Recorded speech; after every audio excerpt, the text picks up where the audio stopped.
Hi everyone, I'm Coral. Welcome back to my channel. I'm here today with a video about book covers that were so good.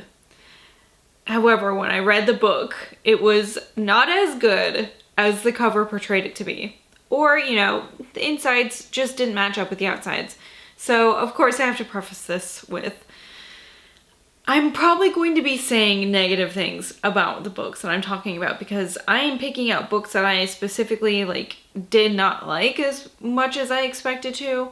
So if you're very sensitive to that, and that's okay. I mean, we all love the things that we love.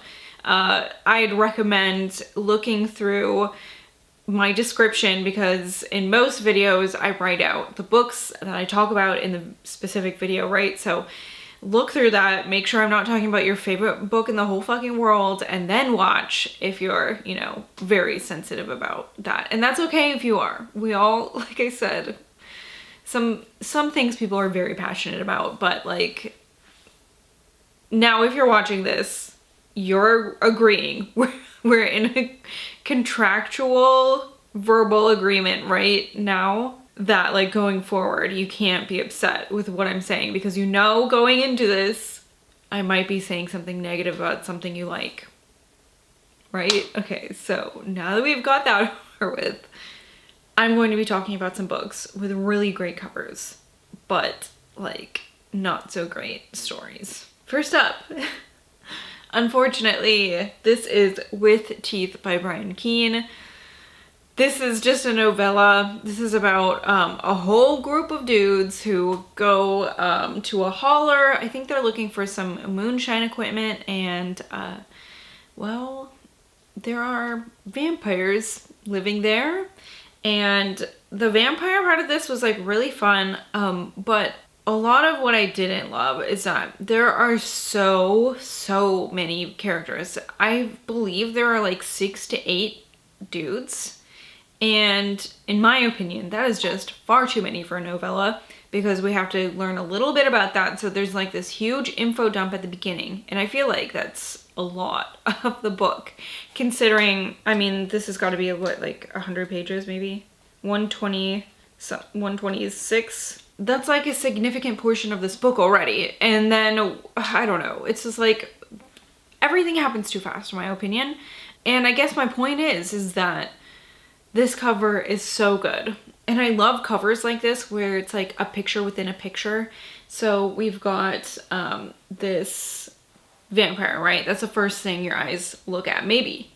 But also in the background, it's the vampire and her creepy, or his creepy overalls it looks like he's wearing are teeth. Such great illustrations. I love the text, the font that they used for the text up here. It's just so good. But unfortunately, I just really did not like this.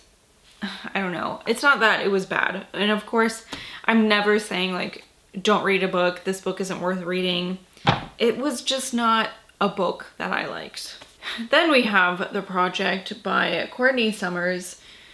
This cover is just so it's just so detailed and beautiful. It's like I'm looking at a miniature almost. That's what I feel like when I look at this, a really beautifully put together miniature inside this woman's head.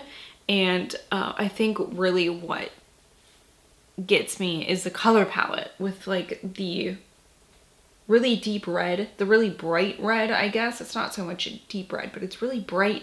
And then the green and blue in the, you know, the stuff back here with the cabin. It's just really such a beautiful cover. And this is about a young woman who's an orphan, and her older sister, who was a big part of her life because, you know, their parents died when they were very young, has disappeared in the last couple years. And the last thing, you know, the little sister knew was that her big sister was in this cult. And so the little sister tries to infiltrate the cult, partly for a journalistic story and also because she wants to know where her sister is. And it's a really sad story about sisters and stuff like that. But I didn't think this book was bad. It just didn't live up to its cover, I think. think, you know, when I'm trying to piece together like what I thought about it, because it's been like maybe 2 years since I read it, it's like not much is coming up, you know what I mean? So I think that is kind of indicative to how I felt about it. It, you know, it wasn't a standout. At the very least, it wasn't a standout, you know what I mean? But god damn, is this a good cover. Then I have this massive tome, To Sleep in a Sea of Stars by Christopher Paolini. If you've watched my videos for a while, you might know that I really, really love his Aragon series, The Inheritance Cycle. And so, like, obviously when this came out, it's the first thing he's written since the last Inheritance Cycle book. And it's like the first adult novel that he's written, and it's like a sci-fi, which isn't, I don't know, it's not necessarily like not my thing, but it's not a genre I am super duper familiar with, you know? A lot of the sci-fi I read is lighter sci-fi. This is definitely like heavy sci-fi. They're in a spaceship and stuff like that. So this is about a woman who finds this thing that ends up becoming like an exoskeleton around her body, like almost like a suit, right? But she can't get it off, and it like keeps her safe, and she is trying to learn about it to see where this came from and things like that. And you know, there ends up being like a war with another alien species and stuff. But this book was just so long and so boring. Honestly, I put it down, and the only reason why I ended up finishing it was because I was able to get a copy of the audiobook from my library. So I listened to almost all of it, and it was still boring. And I was just so disappointed. I mean, it's really such a dazzling cover. It's so pretty. The blues and even the spine is so, so beautiful. I love looking at this book on my shelf. It's kind of funny that it just says his last name. Is that a little egotistical? Like, you don't need to know anything else except for that it's written by this guy. Yeah, it's really just such a shame that this was a real snooze fest. This is something I just recently read. This is Daughter of the Moon Goddess by Su Lin Tan, and this is a retelling of the legend of Chang'e, and I don't really know what the real legend is. It's a Chinese myth, and I didn't, you know, read it going into this book or anything, so maybe my opinion would be a little bit different. But this book wasn't bad. It's just that it was it just felt very average fantasy for me. This is a special edition of this book. This is a Fairy Loot edition that came in a Fairy Loot book box. So it is a little extra special. This isn't just the copy that you'd be able to find at Barnes & Noble. And I believe this is like the UK cover too.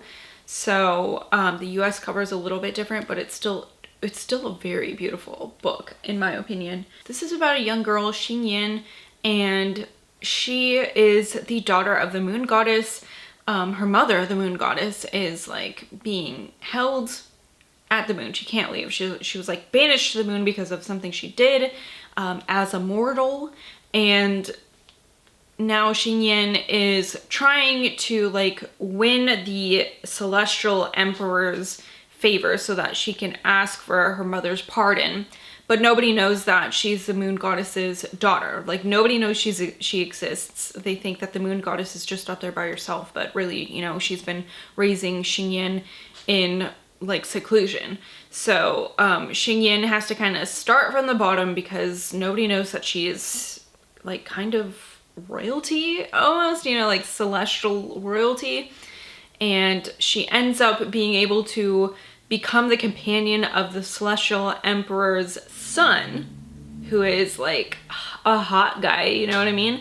And so she is like super excited about it, and it gives her the chance to like learn a bunch of shit, which like she wasn't able to do on the moon. And so she ends up like going into the military and stuff like that, and there's like a war happening and stuff. So like it kept my interest, but at the end of the book I'm like, That's it. I don't know. It just like needed something more. Someone needed to sprinkle a little like cayenne pepper on it, like a little sriracha or something. But it was just like so average. And like this cover is so not average. It's maybe like the most beautiful book I own, possibly. I don't know what to tell you about that, except for what I just told you about it. Oh gosh, I think this one might make people a little bit upset, but this is Snow by Ronald Malfi, and this is a Thunderstorm Books edition. Does it say who this is illustrated?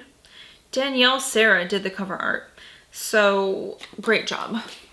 Fantastic. It actually really reminds me of the artwork in the 30 Days of Night graphic novels, where it's like a little bit chaotic almost. And that's funny because the plot of this book reminds me a lot of 30 Days of Night. So I don't know if that's just like my subconscious, like, do I think that because of the way the cover looks, like the artwork, or do I think that because, you know, I think the plot kind of is 30 Days of Night-ish. But anyway, what I'm trying to say is I didn't really love this book, and I really expected to, because I've read 4 books by Ronald Malfi. 1 I thought was really fun, and then 2 I really, really loved. So like when I read this, I was kind of bummed out because I just did not like it as much as I expected to.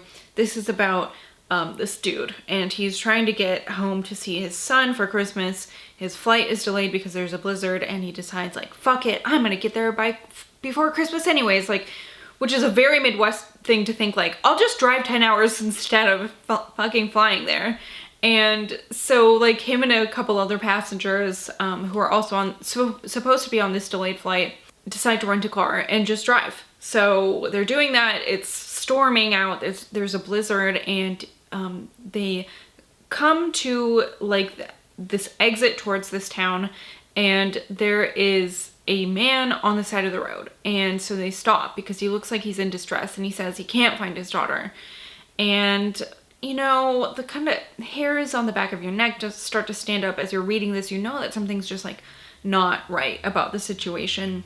I'm not going to tell you what happens there, but they do eventually go into the town that they meet this guy outside of, and things are even worse in the town. And what I didn't like is that there's just like a lot of hiding and scurrying around from place to place, and it just felt really repetitive. That's it. I don't want to spoil anything for anyone who might want to go into this, but this I see over and over again is like people recommending this specific Malfi book, but this one is the one I've liked the least of his. But I really think he's a really great author, so you know, don't let me put you off his books entirely. Just like maybe like start out with Snow and know that it gets better from there. All right, last, this is a very new release. This is And Then I Woke Up by Malcolm Devlin. And this, I mean, I really love this cover. It screams like chaos to me, right? It looks like somebody spontaneously combusting. And there's a machete on the ground. Or, I don't know, it's a little big for a machete. Some sort of sword-like knife thing. But also, like, the colors are beautiful. It's really a nice looking book.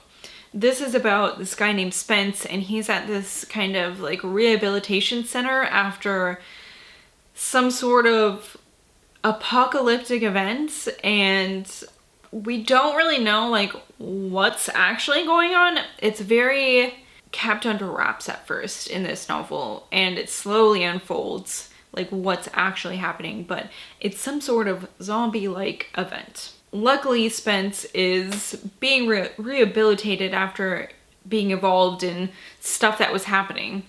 And this book is really a lot about how people perceive things, which is the part that I liked about this. However, I didn't think that there was a ton of character development.